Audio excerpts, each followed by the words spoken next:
Hello, good evening everyone. Welcome to FPL Mate. My name is Dan and yeah, match day 2 has just ended. Literally just a few minutes ago as I do this stream. Welcome everyone joining on stream. Also, and welcome everyone who is watching this as a stream replay. Hopefully this is going to be a really good stream for you today, guys, because I thought today we'd do things a little bit differently because I wanted to wait for all of the results from match day 2 to finish before we can really talk about anything significant for match day 3, because as we know, there's going to be some rotation. There's going to be different teams playing for different things, and I think that's going to make a big impact on what we do with our fantasy team. So hopefully this is going to help out, guys. Do not worry, we will be back again tomorrow for another stream. So on Sunday, 2 hours before deadline for match day 3, we're going to be streaming again. It's going to be really actually important to be around for that deadline, as well as we look for some Germany players who are going to be starting, because of course we're going to get the Germany lineups. We're also going to get the we're going to get the Switzerland, Scotland, Hungary and Germany lineups before match day 3's deadline passes. So that's going to be really, really useful to get some of those nailed on guaranteed players, as we will have that information prior to the transfer deadline, which is going to be really, really useful, going to be really important in a match day where things rotate. So guys, let's get started. There's so much to talk about today. I do want to say, and we are going to be doing a couple of bits and bobs on today, because I also want to rate some of your teams as well. If you are on a Limitless or a wild card for match day 3, I would love to hear from you a little bit later on in the stream. So what we're going to do is we're going to put out a tweet on Twitter at FPL Mate. And I'm doing it this way, so only people who are watching the stream live can submit their team and know what we're talking about. So I'm going to put on Twitter right now, it's just going to be a GIF of Lukaku. And I'm going to put reply to this tweet if Lukaku is the Belgian GOAT. And if you reply to that with a screenshot of your team, you've got a little while to make up a Limitless team if you haven't done already, or a wildcard team if you haven't done it already. I put that on there now, and you guys can reply to that with a screenshot. And once you've done that, we'll look through some of the replies later on in the stream and we'll rate some of those teams. But we've got to talk about some things first of all. I guess first of all we should say, since matchday 2 has just completed, whether you're in the live chat or you are in the comment section of the replay of this video, let me know, how many points did you get in matchday 2, and did you use any chips to get those points as well? I would be very interested to see how well you guys got on. I've seen some really high scores this match day. I think matchday 2 was much more, I want to say, predictable than matchday 1. Matchday 1 was a struggle at times to try and get the points from players we expected to get points. But I think matchday 2 has been a lot kinder, particularly today. For me, I had how many? 7 players, I think. 1, 2, 3, 4, 5, no, 6 players. I had 6 players play today, and all of them returned, which I was really, really pleased about. We got 89 points from Joshua, 93 from Rakin, 67 points, 85 and 92, 82. You know, we've got some few people in the 80s and 90s. It looks like the average is probably going to be closer to 70 though. But hey, it's some decent stuff, guys. Decent stuff. Well played, everyone who had a good week. Because it's not been easy at times. And I think we need to give credit to ourselves where credit is due. Just a 75 points for me for matchday 2, by the way, guys. But I'm pretty happy with that, and I'm sure some of you guys are pretty happy too. So this is where I want to start off, guys, because I want to start off looking at the tables for each group, and hopefully this is going to make for a pretty nice watch along, just so you guys have a full picture of everything you need to know ahead of matchday 3. Because we're going to have a look at some groups, and there's a lot to digest here, so bear with me. But we're going to go through this. So, first of all, groups. We'll start off with Group A. I think it makes sense to go through in alphabetical order. Otherwise, you know, that'll just be ridiculous.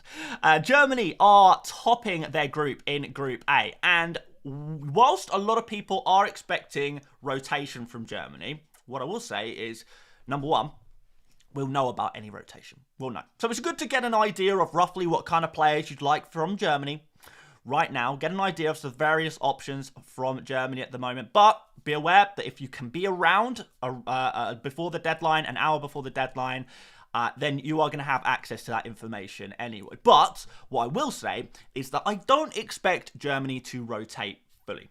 In fact, I don't even know if they're going to rotate a lot. We'll probably see a few changes in their team, but Germany are in a unique position where they are in first place in their group with 6 points, and they are going to be playing against the second place team, who are Switzerland, on 4 points. That is a really important game, because if Germany lose to Switzerland, as unlikely as that might seem, that will put Germany into second place. And it's going to be really important that Germany do not get second place in their group. They have to go through in first. It's super important if they want to progress further in the tournament. And I'll tell you for why. It's because, let's find this. So, the team that finishes second in Group B, so we're looking, it's second in Group A. So we're looking here, 2A. So second in Group A will face the team second in Group B. And you know what that means, guys. That means that Germany, if they finish second in their group, they will have to face the team who comes in second in this group of death. Probably going to be Italy, isn't it? And I think Germany will really want to avoid playing against Italy. Now, in fairness, Italy, I don't think they've had an amazing tournament so far. But it does have to be said that if you're Germany, you don't want to face Italy in the round of 16. Not when you could face, instead, if they finish first in their group, which is, let me find it, 1A, they'll face second in Group C instead. And that is going to be, assuming England go through in first. I know that's not a guarantee, but one of Denmark, Slovenia, and Serbia. And I think that's a much nicer proposition than facing Italy, you know, reigning champions, you got to remember as well, of the tournament, Italy. So that is going to be a really important, actually, for Germany to finish first in their group. So yes, there will be rotation, but I think that there will not be full rotation. And I think we'll see a few players, particularly some players who haven't played a huge amount of minutes. So some players who have been substituted off early recently. So, for example, Musiala and Wirtz. Both of these players substituted off 72 minutes for Musiala in that second game, 74 minutes in the first game. Wirtz came off a little bit earlier, actually, in the second game, 58 minutes in the second game, 63 in the first game. So Florian Wirtz actually fairly well rested. Musiala, a little bit rested as well. So definitely can afford to start in that third game, and I do expect both of those players to start. Now, someone like Gundogan is a little bit more interesting, because he played a few more minutes. So 84 minutes in Matchday 2, 90 minutes in Matchday 1. And at his age, how old is Gundogan? Anyone know in the chat, guys? He's like 33, right? 32, 33. So at that kind of age, you would imagine that he is maybe rested a little bit more. And there are a few other players that can come in and potentially play. You could obviously move one of Wirtz or Musiala into the central position and then play Leroy Sané on the right, for example. Or there's other players, Müller, Pascal Gross, could he do a job in an attacking midfield position? There's definitely different options. Emre Can, I know, usually plays a little bit deeper. So just be aware of that. And also, in terms of forwards, I think Havertz has a good chance of starting. I wouldn't be totally convinced. He has got a decent amount of rest. Only played, 58 minutes last match day, 63, so similar to Wirtz there. But Füllkrug is definitely a player who is on the precipice of playing. But once again, I don't think we need to lock anything in quite yet. But I think Füllkrug has a good chance of getting a start. I think Gundogan has a good chance of getting a rest as well.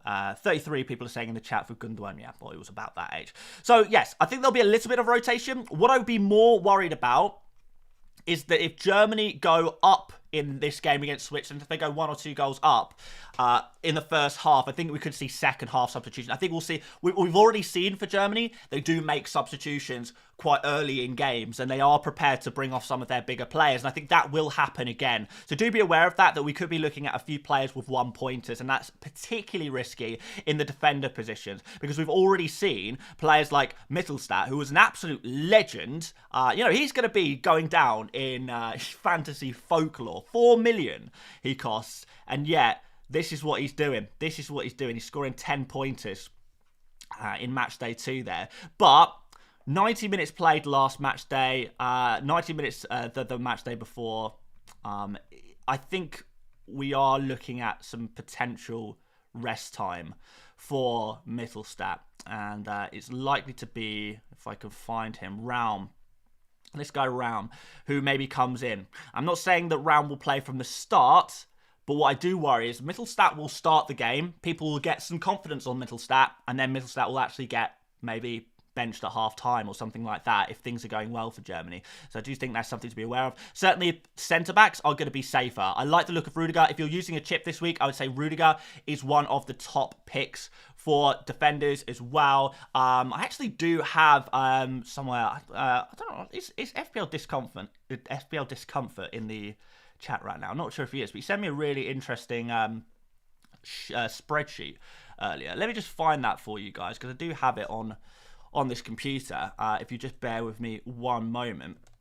Because what it showed is all of the ball recovery points that weren't necessarily shown on the actual official statistics. So it's really kind of useful stuff there. Let's get it up here for you guys. All information is useful information, isn't it, guys? So, okay, let's see here. So, ball recoveries. I've ordered this by ball recoveries, and you can see that this is accurate as of yesterday. Ball recoveries 14 for Rudiger, so actually one of the top players for ball recoveries so far this tournament. So I do really like him. If you're going to go for a Germany defender, you want a guaranteed minutes, you want a player who can get those ball recovery points and a little bit of goal threat as well from those the set pieces. I would definitely say that Rudiger is a good pick for you guys. And again, shout out to FPL Discomfort for sending this through to me, because really, really useful stuff. Let's continue through the groups, because I think there's other teams. Obviously, we know the likes of Switzerland, Scotland, and Hungary have everything to play for. Germany, the only team that might rotate a little bit. I think the rest of the teams there are safe. In terms of Group B, Spain are guaranteed through in first. Guaranteed. Because even though Italy can technically match them for 6 points, because Spain beats Italy, this is not like the Premier League. In European competitions, they work on a head-to-head rule. They work the head-to-head rule. They do it in a lot of other leagues as well. But the head-to-head rule dictates that goal difference is irrelevant if the two teams who have the same amount of points have played each other and one team won. The team who beat the other team in the head-to-head will qualify ahead of the team that lost in the head-to-head, regardless of goal difference. So Spain, because they've beaten Italy, are guaranteed to go through in first. So Spain literally have nothing to play for whatsoever. So we've spoken about Rudiger already. Let's have a look at Spain, because Spain, we are thinking huge rotation. And we could be looking at 11 for 11 players. So those of you guys who've been looking at Spain thinking, oh, this Spain team is fantastic. Love the look of their fixture against Albania. I want to get some Spain players. Who's been scoring well so far this tournament? You're going to be disappointed, because players like Morata, players like Pedri, players like Ruiz, who scored quite well, Yamal, all of these players are very, very likely to get risk. Carvajal, possibly even the goalkeeper, Simon. So really, I want to be looking at some players, some fringe players who I think are going to get game time. So hzfCWh is definitely one of those players. You might have heard me speak about him on the video I posted a couple of days ago. He is really standing out to me as a very likely player to start. When he has been playing for Spain, and he has been kind of a rotation player for Spain, he scored 4 goals in the 2 warm-up games before the Euros kicked off. He plays as a central striker, also on penalties, most likely, as well, if Rodri is not on the pitch. So yeah, you've got a huge player there, listed as a midfielder in Euro Fantasy. Seems like an absolute no-brainer. If we can predict that Spain will rotate their entire team, or at least most of it, hzfCWh is definitely a player we want to have a look at. Another player I really like the look of for Spain is Grimaldo. A lot of people were speaking about Grimaldo prior to the start of the tournament. I wasn't so hot on him, because I did think there was a good chance that Cucurella does start ahead of Grimaldo, just because Cucurella offers a little bit more defensive security, and he's definitely offered that. You've seen with his ball recoveries so far this tournament's been really, really good. But Grimaldo, I think now we have that opportunity to have the Grimaldo that we hoped for, or a lot of people hoped for, prior to the tournament. And that is a very attacking left-back, play for a very solid and strong-looking Spain team with a favourable fixture now. And one more point, he is going to be a set piece taker as well. So he is a player who takes free kicks. He's a player who takes corners as well. So really nice pick there as well. Outside of that, looking through this group, it's all to play for still for all other teams. Croatia need a win against Italy to get through. Albania need a win against Spain to get through. 1 point is not going to be enough. Both Albania and Croatia are going to have to come out, attack, and win the game. A draw is not enough. A loss is definitely not enough. So this is going to be an opportunity. If Albania and Croatia are coming out to attack, this is going to be an opportunity for Spain and for Italy to go and score some goals. So really like the look of Spain players, but also I think there has to be a shout for Italy players if we can identify some. And I think that is a little bit more difficult. And maybe DeMarco again, but I would prefer to go for an Italy attacker. I find Italy attackers kind of hard to pick at the moment. Let's move on and see Group C. There you go. England. People expecting England to rotate, as 4 points is not guaranteed that England will go through on 4 points, but it'd be very, very unlikely that they don't go through. And more to the point, again, England are going to want to qualify in first because this is C1. So C1 will face a third place team from another group. So yes, what England need is to go through in first and then get a team who finishes in third, which could be one of many, many teams because the third place qualifiers are still very much in the balance at the moment. So it's difficult to predict. But what you can say is if you are playing a third place team, they are likely to be a team that you would expect England to beat. So it's going to be really important. And if they don't get first place, well, as we mentioned earlier, they'll be facing Germany, assuming Germany finish first in their group. And that's bad news. That's bad news. So, England, maybe a change in tactics a little bit. I think a draw is going to be... It's probably going to be enough to see them through. Maybe. Maybe it isn't. To be fair. Depends on the result of the other game, of course. But I think a draw would be helpful, but not conclusive.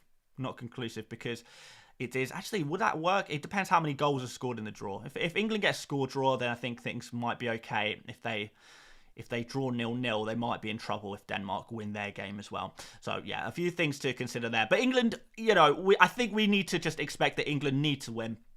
And they're probably going to do it the same way as they always do, by not taking many shots and not conceding very many goals. So, again, let's go for some defenders. Players I really like. Mark Gahey. If we go back to the spreadsheet from FPL Discomfort, you can see Mark Gahey here. Second place here for ball recoveries. 17 ball recoveries. That is insane. Even though he is a little bit cheaper, he is an unreal fantasy pick. And I would definitely recommend him in your team. And you could go for a second England defender, I think, as well. I'm not really sure who I would go for. I think John Stones is probably reasonably nailed on. Trippier is probably going to play. So maybe Trippier. Trippier, by the way, not too bad for, if we look through England players. Trippier, I believe, here he is. Trippier here, 9 ball recoveries.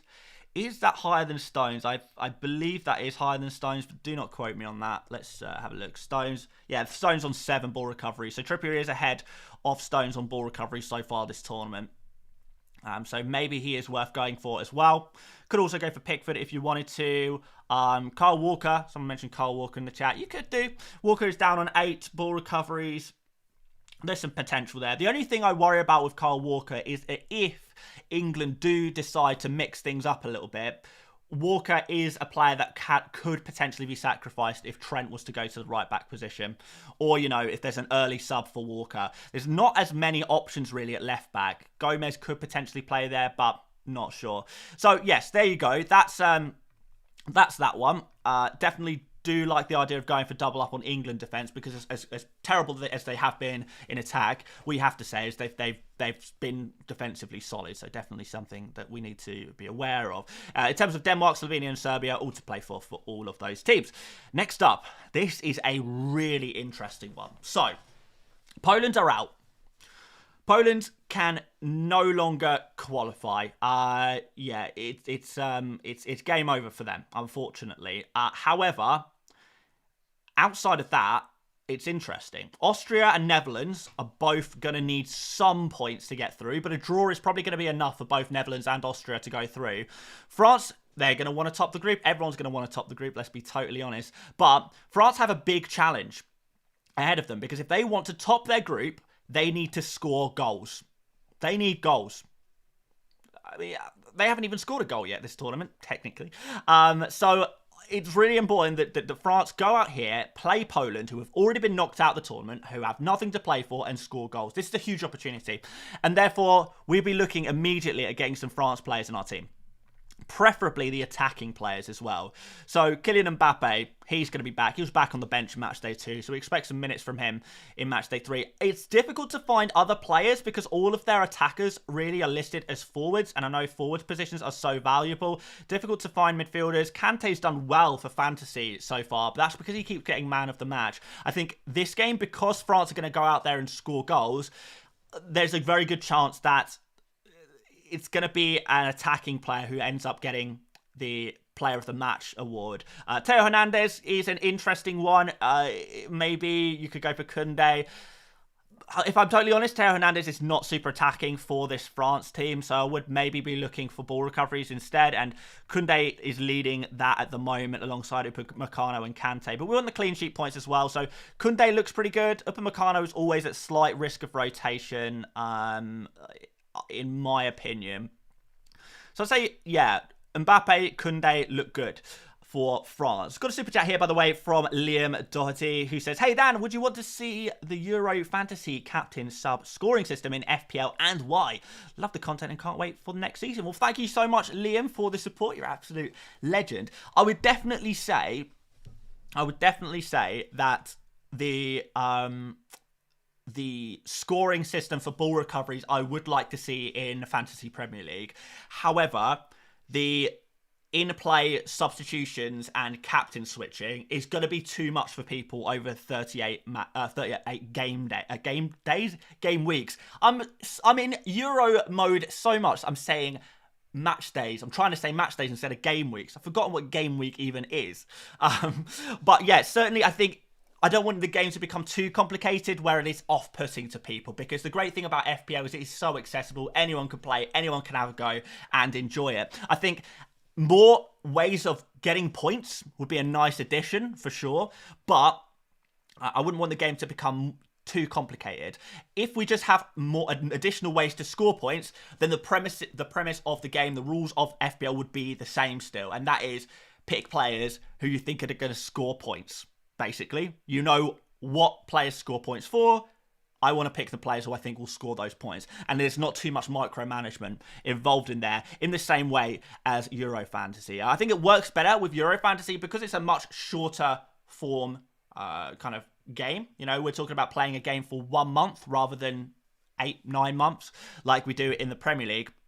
So there's a little bit of difference there in terms of how much effort it requires. And honestly, guys, a lot of people are struggling with the daily substitutions and captain switching. I've seen a lot of people miss their opportunities to make their switches, make their substitutions, make their captain switches. I've seen a lot of people, and I think a great advantage of Euro Fantasy is that if you do put the effort in, you are rewarded. And there's going to be a lot of people who forgot to move, you know, Fernandes or Ronaldo in for their day 4 teams. A lot of people will have forgotten to make their substitutions, and if you put the effort in to make your subs, you're going to be rewarded for that effort. So that is my opinion on the rules in Euro Fantasy and if they could translate to FPL. Definitely think there's some potential for some of them to translate over, but I'll leave it there.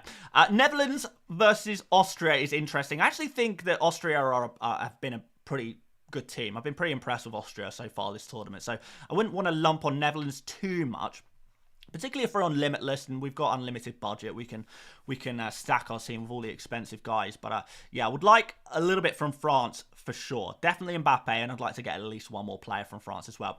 Group E is wide open. Every single team has 3 points each, which means it's going to go down to the last day. Every single game in this entire group is important. And what's great is we saw a little bit more from Belgium today. I thought Belgium looked good. I thought Belgium looked a lot better. Once again, by the way, any Lukaku owners out there, so unlucky. So unlucky. Once again, another goal ruled out for a marginal decision. He was, like that much offside? It was so close. It was so close. But it's positive signs. He did get an assist, a good assist in that game as well, and he was always involved in everything that his team were doing. So if you do fancy Lukaku against Ukraine, or you do fancy Belgium against Ukraine, then Lukaku is definitely on the cards. De Bruyne had a good game as well. I think it's confirmed now that De Bruyne was man of the match for Matchday 2, by the way, guys. So congratulations to anyone who does have De Bruyne in their team, because, yeah, pretty good stuff there from him. Pretty good stuff. Decent amount of points. Let's throw in another Belgian player as well. Wouldn't mind a triple up on Belgium because I think their defense has been pretty good and their fixture against Ukraine I think is quite nice as well. So could we go for a goalkeeper here? Goalkeeper Castells, by the way, got an assist today. Can you believe that? An assist. Absolutely crazy stuff. So let's have a look at goalkeepers and defenders. I think, to be fair, looking at ball recoveries, not really sure who the man to go for is. Go for Castagna, potentially. I've already got 5 defenders in this team, but you could go for Castagna. You get a little bit of attacking impetus from him, but I thought Castells making a lot of good saves today, actually. So let's throw Castells in. And that leaves us with just one more group, guys. One more group to talk about. And that's Group F, which is another situation where, just like with Spain and Italy, Portugal are guaranteed to go through in first, because even though Turkey could technically finish on 6 points alongside Portugal, Portugal already beat Turkey. So, are we going to see, again, full rotation for Portugal? I think we're going to see a lot. I think the chances of Ronaldo playing are very low, or at least starting, or at least getting significant minutes. I think the chances are low. I think, we might see some Portugal players continue to play. We've got players like Bruno Fernandes, who, those of you guys who follow the Premier League will know that this guy is an absolute freak, isn't he? He'll just play every single game he's available for, no doubt about that. And what's really nice about this game is it's against Georgia, and Georgia so far have looked a little bit questionable defensively. They've been a joy to watch. They really have been a joy to watch, Georgia. But yeah, they have got some defensive fragilities, and you think even a second string team from Portugal is going to have enough quality, enough ability to really do some damage there. So Bruno Fernandes has a chance of starting again. I don't know if I'd want to bet on that necessarily. He's one of the few players who I would expect to get another start potentially, but there's no guarantee there. So I think we look at some attackers, and there's 2 who I like the look of. Diogo Jota, who's not really seen very many minutes, but we know he's a really good quality player. I think he had the goal disallowed as well in that first game, if you guys remember. With what was it? Ronaldo hit the post, it bounced back, and Jota got the rebound goal in. So I think Jota is really interesting, and so is Pedro Neto. Are both of them going to play? That's more difficult. In fairness, Bernardo Silva, I think his chances of starting in the third match are fairly low. So it could be that Jota's on the left, Pedro Neto on the right. Of course, by the way, Leao is suspended, so he's not going to start. But there is other attackers who could play. Ramos through the middle, which kind of maybe takes away from Jota's potential minutes through the middle. We've got Conceição as well, who is another winger there. So I don't think you have got a guarantee, or João Felix. We've not even mentioned João Felix. So it's not guaranteed, but certainly Jota and Neto are really interesting punts. Really interesting punts. I would say that I would be surprised if neither of them started. I'd be very surprised if neither of them started. So you've got a good chance there to get something really decent out of one of those players. And one advantage that you do have is that do they play the will we have information prior to deadline on that one? I need to remind myself. I thought we did, but I might be wrong. So let's actually check this before I... because this could actually impact decisions. So match day 3. Yeah, so no, we won't actually have the lineup. We'll have the lineup for Belgium, but we won't have the lineup for Portugal. So we are taking a risk. It is a risk. Jota listed as a forward, Neto listed as a midfielder. Is it too risky? I don't know. FPL Discomfort is here in the chat. Hello, mate. We were speaking about your spreadsheet earlier. So it is risky. Does that put me off? Does that put you off?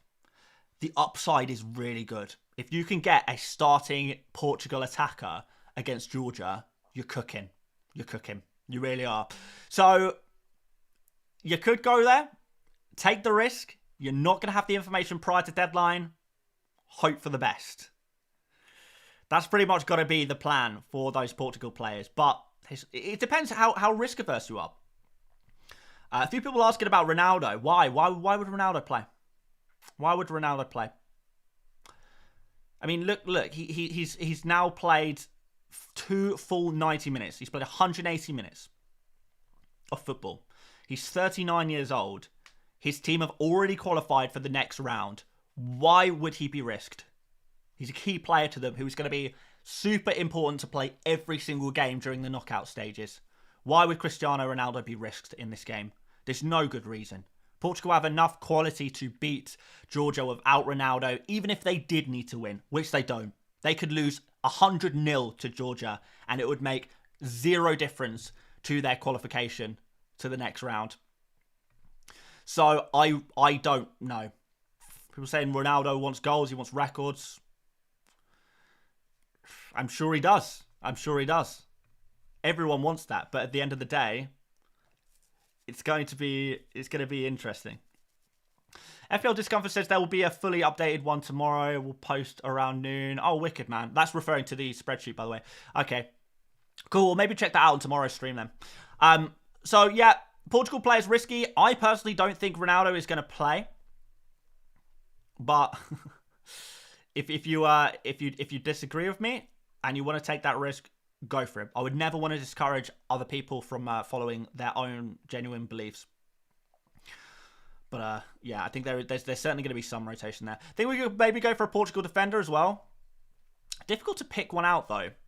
So maybe we leave that one. Maybe we leave the Portugal defenders.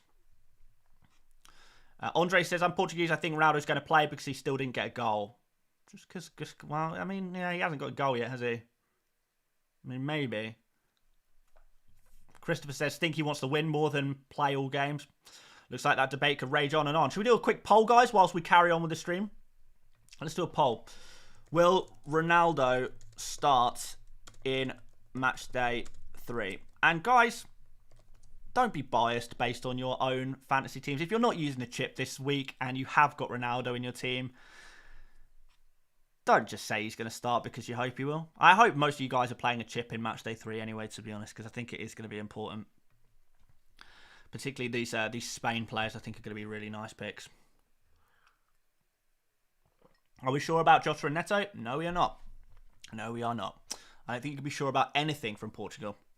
Let's let that poll roll. So we've covered all of the groups. I think after that, we can start filling in the remaining positions with a couple of players who have some nice fixtures. Let's have a look at some midfielders to start ourselves off and see who has the nicer fixtures.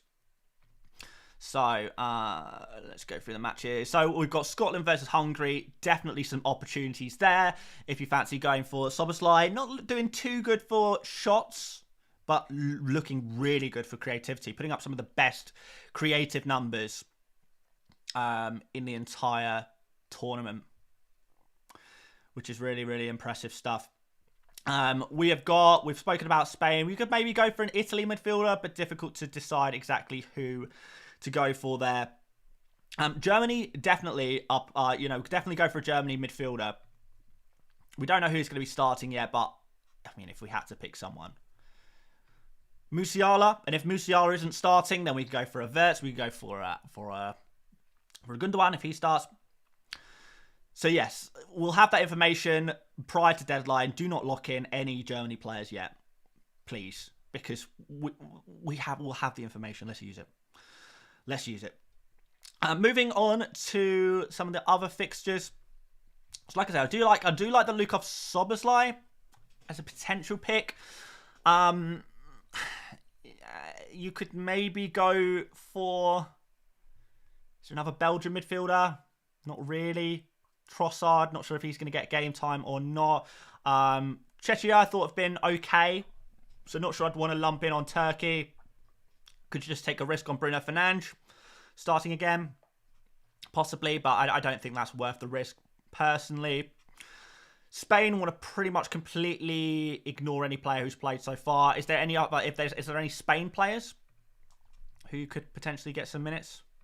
I wouldn't mind a third Spain player. So yeah, basically we need to look at which Spain players played the least amount of minutes. Dani Olmo, another player who's not really got minutes, and he's been a really interesting player in previous tournaments. So yeah, Dani Olmo is definitely worth talking about as well. And let's finish off with a goalkeeper just to complete this this rough draft for you guys today.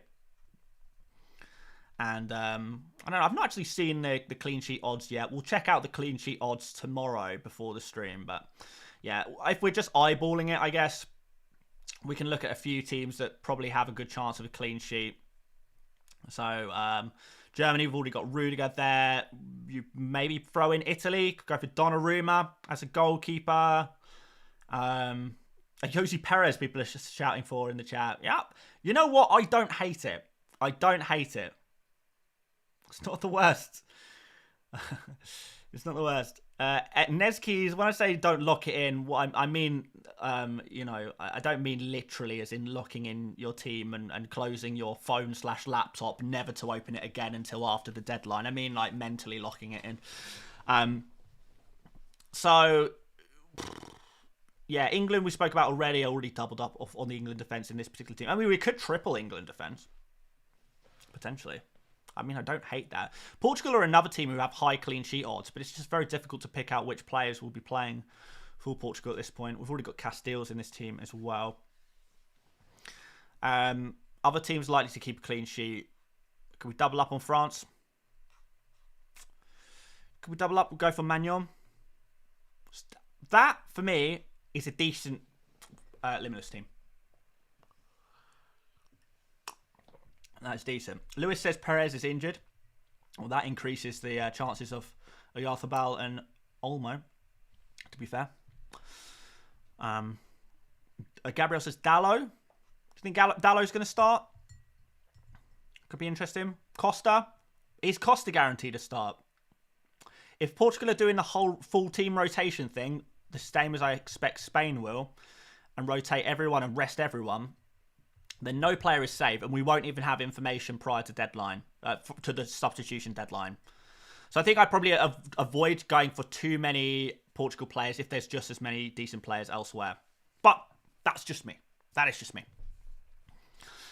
Why is it the best time to Limitless? Because basically,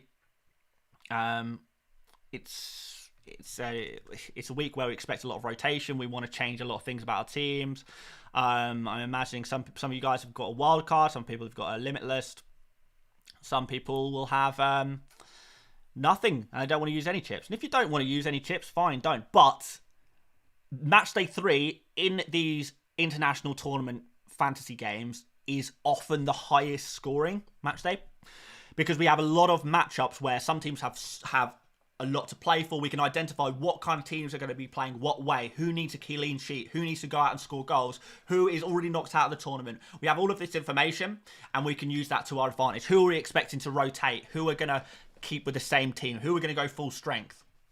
Who has records to chase, a la Ronaldo? So yeah, there's all kinds of different little things that really lend Matchday 3 to be a great week for a chip. Not necessarily Limitless. If you already used your Limitless chip in Matchday 2, then Wildcard is fine for Matchday 3 as well. But I personally would prefer to go for a chip here. And I think, to be fair, I've seen a few people who weren't originally planning on using a chip in Matchday 3 have now maybe slightly changed their minds on that one and are are going to be going ahead with a chip in matchday 3, because it is just very, very important that we take full advantage of this week. It could be a huge scoring one. Anyway, guys, I said that towards the end of this stream we were going to rate some teams, so that's exactly what we're going to do. Over on Twitter, I posted this. Reply to this tweet if Lukaku is the Belgian GOAT. And what I want you to do is go over to that tweet at FPL Mate. Can you even see? It's at FPL Mate. Hopefully you guys know my Twitter by now. And yes, reply to it with a screenshot of your current Matchday 3 Limitless / wildcard team. Hopefully a few of you guys have done that already. If you have, amazing stuff. Let's get started and I guess see what you've got. We'll do a refresh in a few minutes or so to see if any new people are posting their team. So let's see. We'll do this for about 10-15 minutes. We'll answer a couple of questions at the end of the stream and then we will be done. So first of all, FPL Meerkat is here. What's up, Charlie? Hope you're good, my friend. Going for hzfCWh against England. Hate it. Schick against Turkey. He's injured. Oh, wait, hang on. I need to look here. No wildcard or limitless. All right, so you have misunderstood the assignment. But regardless. Yeah, hzfCWh and Schick probably going to have to be removed, aren't they? I mean, we'll keep an eye on Schick's injury status there. To be fair, whilst you're not taking full advantage of Matchday 3, I think this team survives Matchday 3. I think it survives it. I'd like to get a hzfCWh. I think that's kind of my top pick for Matchday 3. And that's going to involve taking out a midfielder. So maybe if one of Musiala or Wirtz is not playing, you find that information out. Then, yeah, there we go. Right. We've got people at the top here. Eche FPL is here as well. Are you watching Eche? Hopefully, those of you who I'm looking at their teams, you guys are in the chat. Eche FPL has got Mbappe as the forward. I like it. Theo Hernandez there as well as the 2 France players. We've got a Belgian placeholder, I suppose, for now, but not too much German players here in general. Did I say Belgium? I meant German if I did say Belgian. Bellingham, nice. De Bruyne, nice. Neto, nice. hzfCWh, nice. This team I like in general. I think Frimpong is a little risky, but do the Netherlands play an early or a late kickoff? Can we get the information? Yes, so you'll have the Netherlands information, so you can always substitute him off as well if you need to for a Dalot, Lukaku, Jota later on in the match day. So, yeah, in general, I like this team. We've got double England defence. Grimaldo in there. Eche has been doing his research. He's been doing his research. I like this one. This is a good draft. Those of you guys who are looking to build your own team, if your team looks like this, anything similar to this, you're looking good. You're looking really good. All right. Funso. We've got another team here. Kane, Mbappe, Lukaku. Yeah, love it. Gundogan, don't like. Jorginho, don't like. Eriksen, Simons, I'm not too keen on either. So not really massive on that midfield. Attack I like, midfield I don't like. To be fair, this team looks like a Matchday 1 team. This doesn't really look like a team that's using a chip right now. Because we've got a lot of players that you might expect to play. I think Cancelo, good chance of rotation there for Cancelo. Mittelstadt I mentioned earlier, I'm not sure he plays the full 90. Yeah, in general, I'm not keen on this player. I'm not keen on this team. I'm sorry, man. I'm sorry. I think it needs some work. It needs a little bit of work. But we'll get there. We'll get there. FC7, strong attack. I'm not huge on Kane, but I definitely think he has his place. Szoboszlai, hzfCWh, Bellingham, Musiala, De Bruyne, good stuff. Defense looks reasonably strong there as well. Dias, small rotation risk. Not sure it's worth it with him playing right at the end of the match day. I would rather have my rotation risk players towards the beginning of the match day rather than at the end of the match day. But aside from that, it's strong. I would probably rather have double England defence than double England attack. If you guys have watched England so far this tournament, you'll know exactly why I'm saying that. But in general, it's just a pretty strong team. In general, it's pretty strong. I think there could be some changes. Akshay here now. Kane, Ronaldo as the forwards. Again, is this just a Matchday 1 team? Maybe not, because it's got hzfCWh in. hzfCWh needs to come on and start. We need to put Ronaldo, Fernandes on the bench. I think Ronaldo and Fernandes are both risky, as is Dalot. I I want to see some serious upside before I consider Portugal players, and I'm looking at the likes of Jota and etc. Why do I not like Eriksen? I mean, maybe I'm exaggerating a little bit. He's an okay pick. I just think we can do a little bit better. I think in general that midfield that we were looking at is just not great. I think there's some real risk here in this midfield. Eriksen's not bad, but I don't really see Denmark as a free scoring team.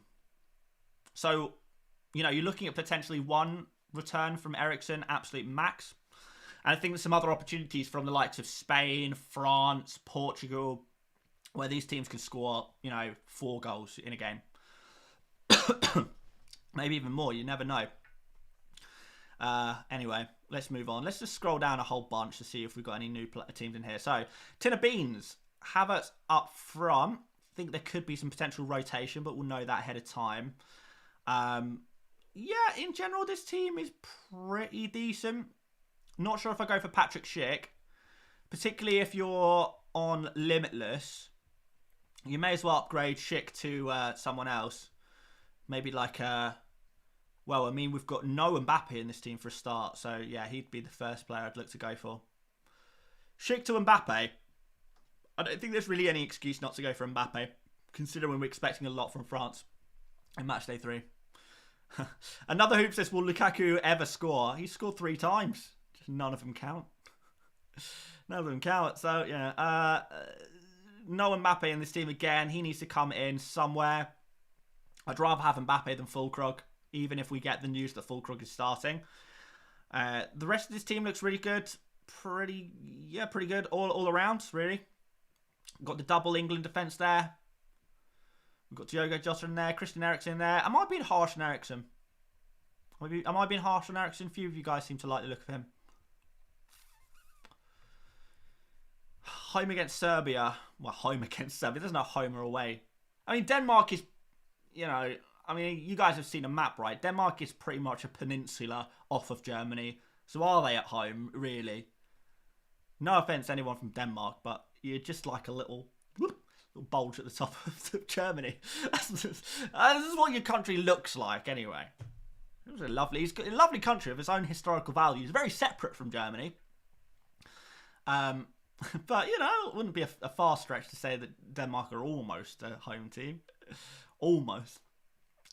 Yeah, I don't know. I'm not, for some reason, I'm just not fully convinced.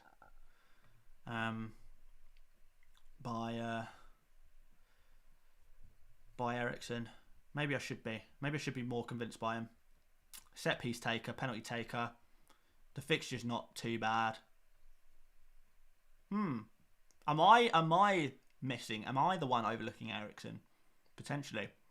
You guys have the potential to change my mind on that one, for sure. You guys, to be fair, I've definitely learned, and I've said this before, I'm definitely learning a lot to do with a lot of European teams and the way they set up as I go along.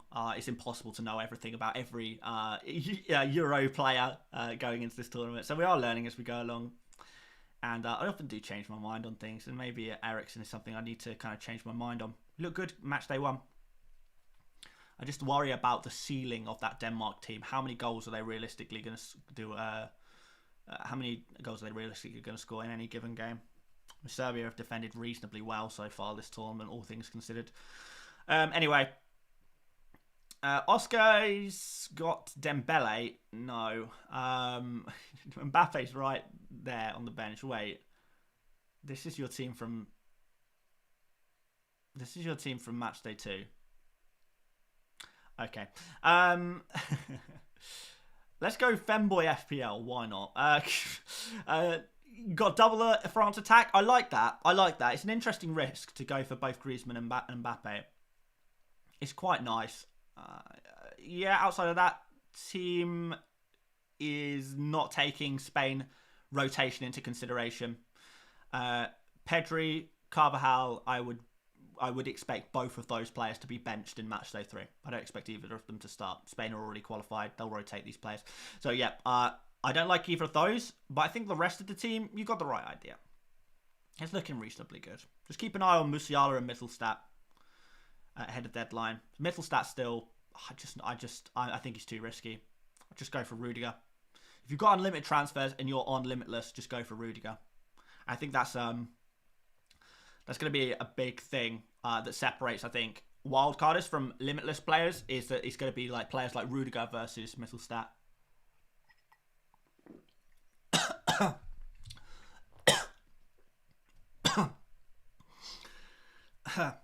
And that didn't go down correctly, but I guess now we're talking like this for the rest of the stream because something got stuck in my throat. Hopefully that's okay with you guys. I sound like a completely different person. So FPL Luca is the next team, and this one looks reasonably strong. Gula is an interesting shout, but I'm not massively convinced by Gula, to be honest. Benched in that second game. Obviously a quality player, but not sure about the fixture against Czechia, I believe. Let me just double check that for a second. Czechia, yes. Also, we're not going to get the information prior to the substitute deadline of whether Gula will be starting or not. Like I said, I do prefer my riskier players to play towards the end of the match day. So, for that reason, I'm not huge on Gula. Sorry about that, guys. Don't know what happened there. Back to the normal voice. Next team, FPL Mind. Yeah, looks pretty good. Ronaldo, again, like I said, I'm worried about Ronaldo. FPL YOLO, this team I love. Yeah, big fan of this team. FPL YOLO, you smashed it. Sahil, this is just your scores from last week. I don't know what's going on. Let's refresh. Let's find some more teams. Let's find some teams that have posted slightly more recently. Replies recently. Freddie Barnes-Jones, I've seen you popping up in the chat here today, so let's throw your team in here. Another Ericsson. I really am missing out something on Ericsson, aren't I? Yeah, okay. This team is good.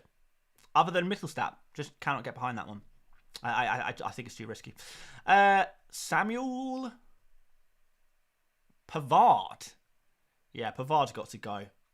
He's got to go, blood. Alexander-Arnold is in severe risk of rotation as well. I've spoken about Mittelstadt already. Yarthabal I like. Griezmann I like, but you need Mbappe. It's Mbappe and Griezmann, not Mbappe or Griezmann. Well, you can have Mbappe, but not just Griezmann. Basically, Griezmann is not a substitute for Mbappe. No, he's just not. Right. We've already seen a lot of these teams, I think.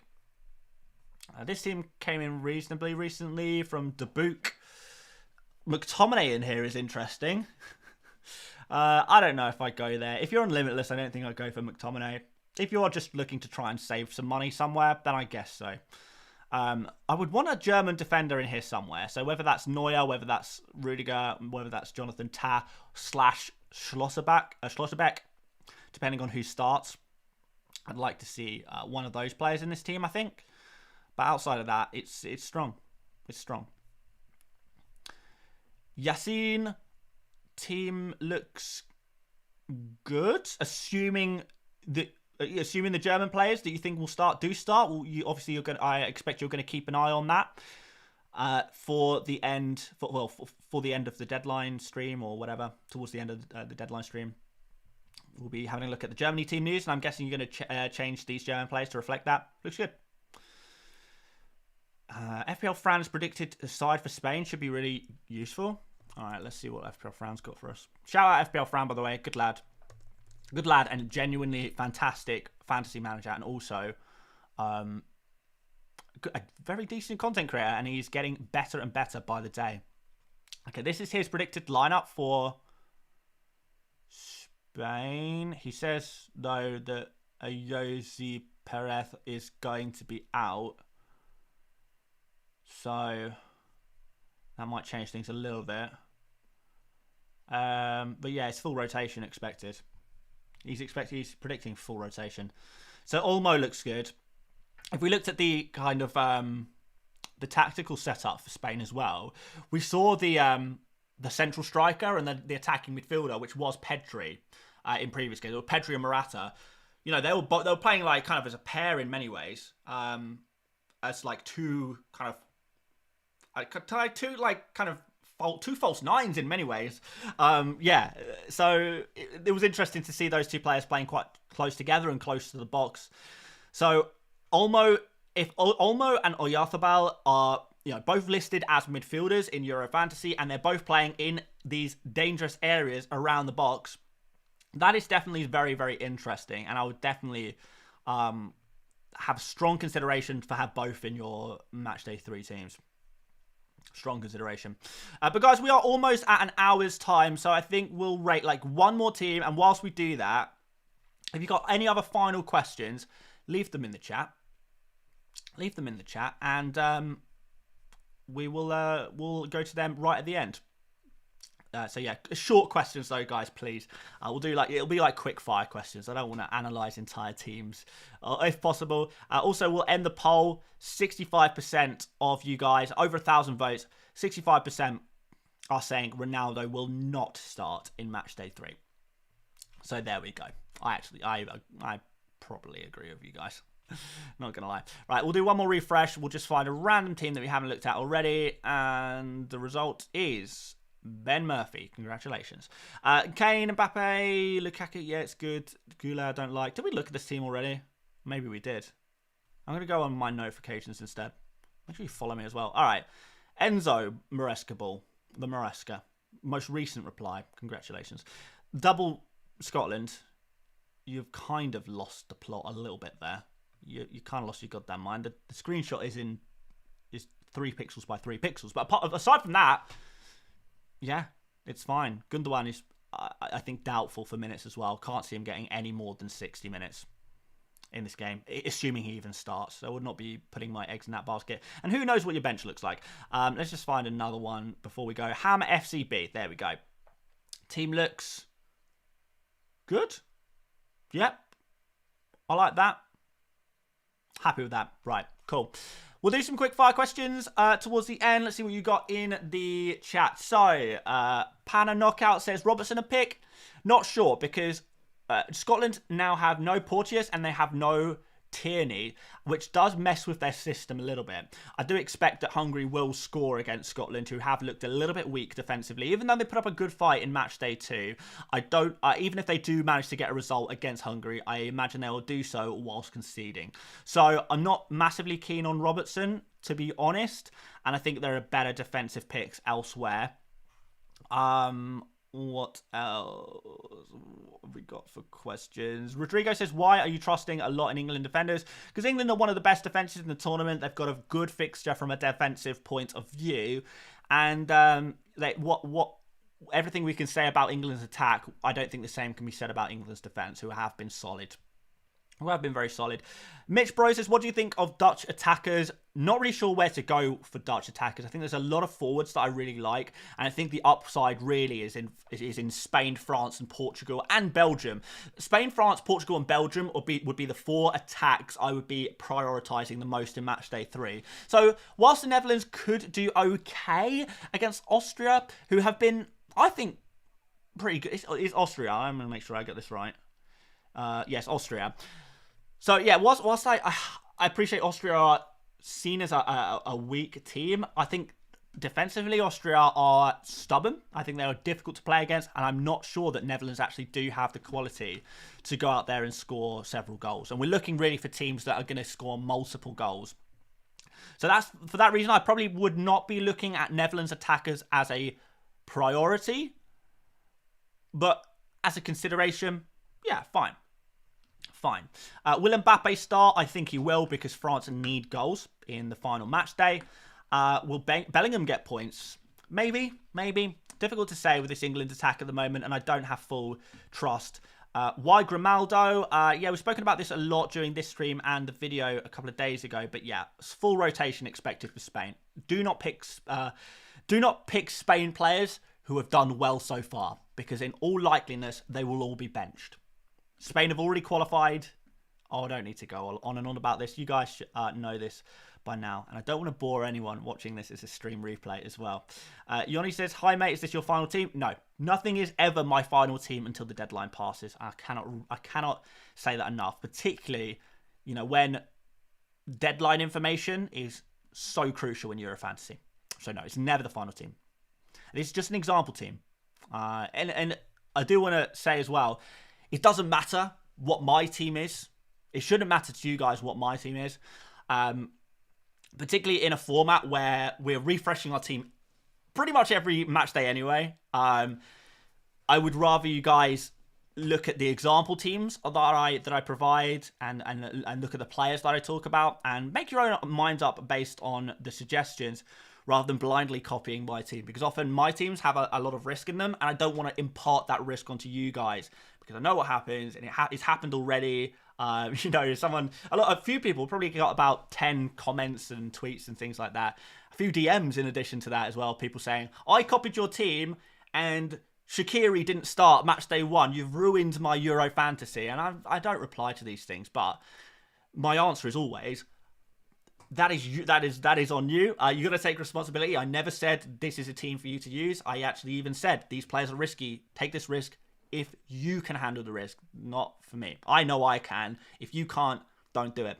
So yeah, I'll say that again and again and again. So it doesn't matter what my final team is.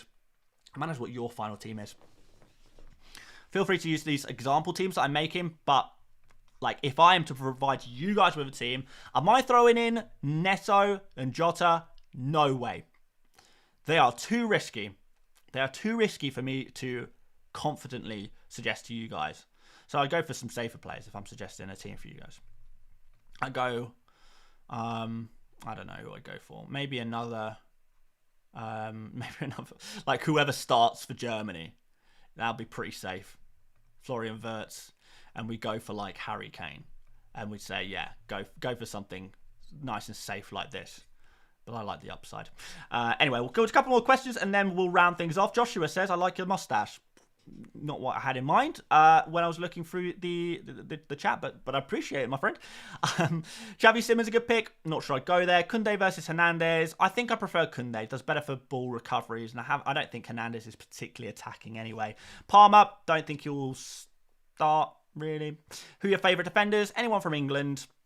Is Oyarzabal nailed? No, he is not. And that's the whole point. That's why he's going to be playing in Matchday 3. No one is nailed, by the way, guys. I cannot... In Euro Fantasy Matchday 3, everyone in the entire tournament is rotation risk to a degree. Some more than others. No one's nailed. Every player's a risk. You just got to own that risk, basically. Do you expect a rotation from England? Not very much. I can see a little bit, but not very much. And maybe 2 players, 3 players, absolute maximum. 3 changes maximum for England, in my opinion. Will there be a deadline stream? Yes, there will. Zach said they use Limitless Matchday 2. When do I wildcard? Probably Matchday 3. Probably now. Probably. But it depends on what your team looks like. Do you think the rotated Germany is weaker versus Switzerland? Maybe. But you get guaranteed minutes. You get safe players to start your match day off, which is quite useful. Joshua said, any Portugal defenders or too risky? I think they're a little too risky, mostly because they play the late game on the final day. So, you know, you want your risky players towards the beginning of the match day. How many times? It's like my catchphrase at this point. You want your risky players towards the beginning of the match day. And I think we'll leave that there, guys. I think we'll leave that there. Do appreciate you guys watching today. I wonder how close we are to 200,000 subscribers. We must be getting there. Yeah, we're like 110 off. Guys, if you haven't subscribed already, I would massively appreciate it if you would. Whether you're watching this live or a replay, would love it. Please do leave a like before you go. It helps out the channel so much. I really do appreciate it. Really does mean a lot to me. So yeah, thank you guys for all of you who are leaving likes and subscribing and stuff like that. You are legends. You are legends. But we are going to be back tomorrow for an actual deadline stream. We're hopefully going to have some more information. We're going to get the Germany lineup. Get the Germany lineup. It's what we like. And yeah, a few more discussion points as well. Please leave a comment. I'll be replying to a whole bunch of them. If you haven't left a comment already, do it. We'll reply to loads. And yeah, anything else interesting you'd like to contribute to the discussion for Matchday 3, I would love to hear from you guys about that as well. But Aside from that, thank you so much for watching once again. I'll see you tomorrow for another video and, well, not another video, another stream. And I'll see you later, mates. Bye-bye.